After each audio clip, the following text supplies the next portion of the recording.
Good afternoon. This is NASA headquarters in Washington, D.C. What you are about to hear may change how we understand our place in the universe. At approximately 4:17 Coordinated Universal Time, October 17th, 2025, NASA's Deep Space Network detected something unprecedented. A repeating electromagnetic signal, steady, precise, and unmistakably structured. Its source, a known interstellar object officially catalogued as 3I/Atlas. Now, for months, this object has been under continuous observation. It entered our solar system earlier this year, moving at a trajectory that defied gravitational expectations. At first, we classified it as a comet, then an asteroid, then we simply didn't know. But on that October morning, everything changed.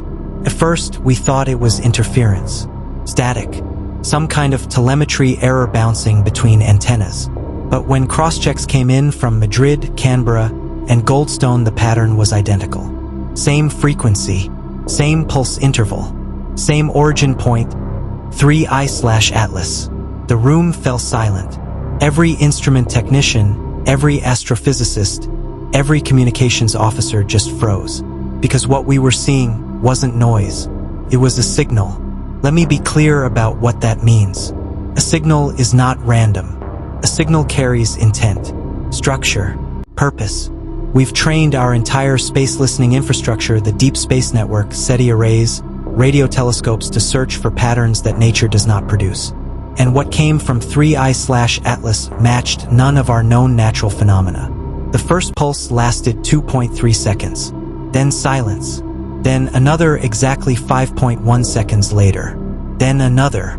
When we plotted the intervals, they followed a simple sequence: 2, 3, 5, 7, 11.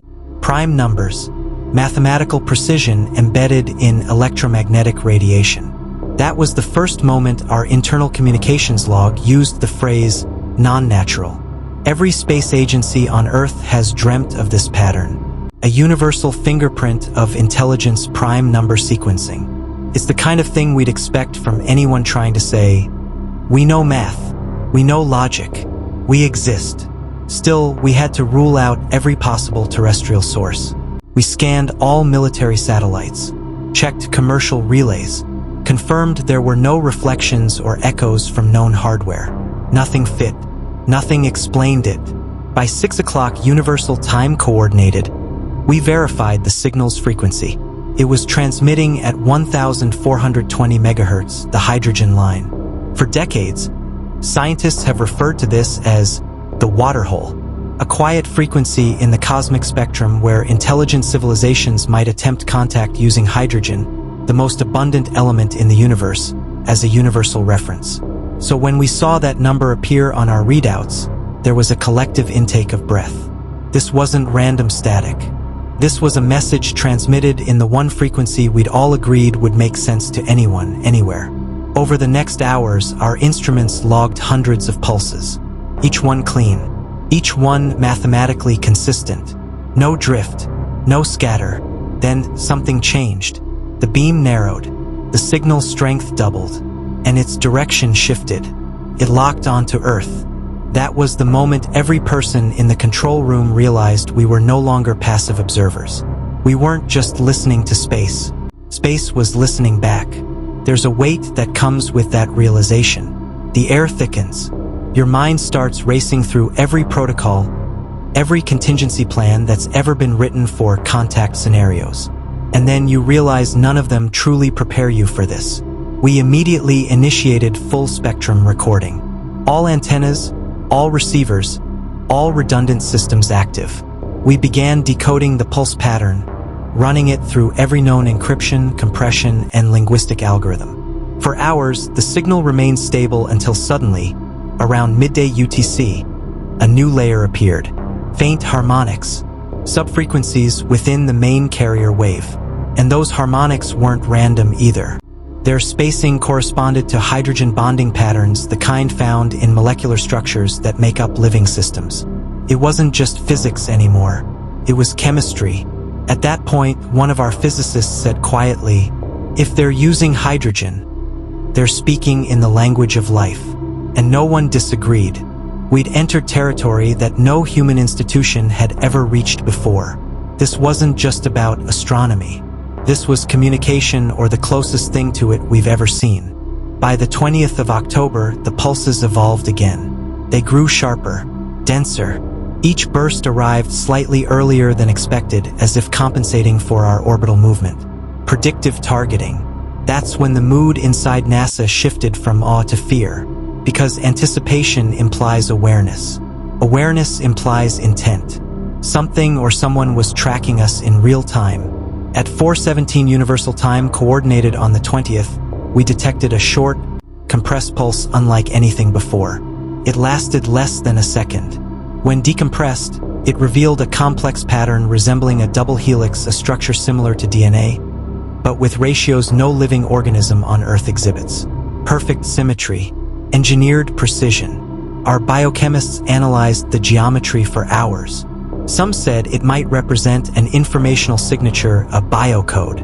Others warned it could simply be symbolic, a mathematical metaphor for life, not literal DNA.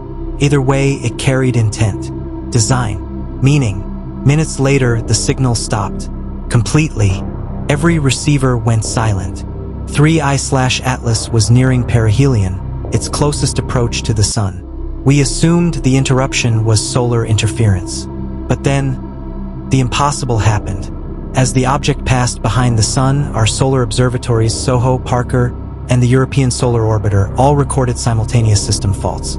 For exactly 7 seconds, our instruments went blind. Total whiteout. No data. Then, as quickly as it began, the feeds came back. But the object we saw was no longer the same. The surface had changed. Sections of it glowed, molten, fractured, like metal cooling after immense heat. Its rotation had slowed dramatically, and most notably, the hollow radar signature was gone. Instead of reflecting like an empty shell, 3I/Atlas now behaved like a solid mass, as if whatever was inside had awakened. And then, within minutes, visual tracking failed. Telemetry vanished. The object was simply gone.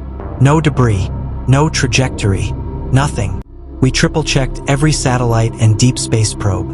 There was no record of impact, explosion, or fragmentation. 3I/Atlas just ceased to exist. Officially, we list its status as untrackable. Unofficially, we don't know what to call it. At this point, NASA, ESA, and several international observatories formed a joint investigation.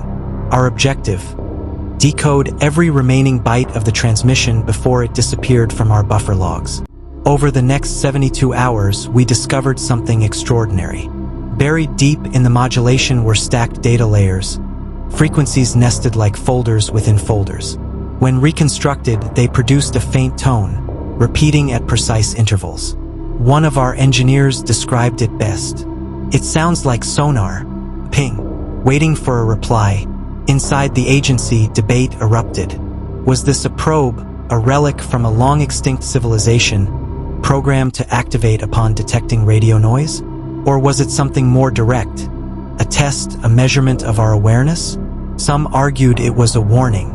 Embedded in the harmonic peaks were fluctuations identical to pre-flare solar activity, the kind that precedes major coronal events. If that's true, then maybe the signal wasn't saying hello. Maybe it was saying, be careful. Others proposed a darker theory, that it was observing us, that 3I/Atlas was a mirror built to reflect our own behavior, to see how a young civilization responds to first contact. If that's the case, then every word, every broadcast, every data transmission since October 17th may already be part of their observation. And perhaps, just perhaps, the silence that followed was the result of their evaluation. Weeks have passed. We've heard nothing since. No pulse, no echo. But every night, the receivers stay online. Every night, a technician somewhere is staring at the same line on a screen, waiting for it to move. Because if it does, if that pattern returns, then humanity's next chapter begins. We don't claim this as contact. We can't.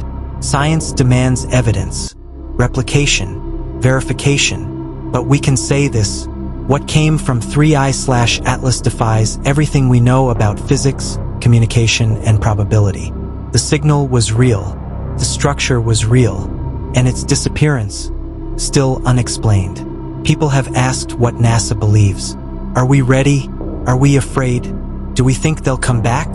Here's the truth. We don't know what they are. We don't know if they even exist in the way we understand existence. But we know this: something out there recognized us. Something out there heard our voice, the billions of transmissions, the radio chatter, the radar sweeps, and decided to answer. For a brief moment in human history, we weren't alone. And that realization, even if it never happens again, will change humanity forever. Thank you. We'll continue to monitor for any further transmissions. All data collected from the Deep Space Network will be made publicly available for review by the global scientific community. For now, all we can do is listen, because somewhere, beyond the light of the sun, something might still be listening too.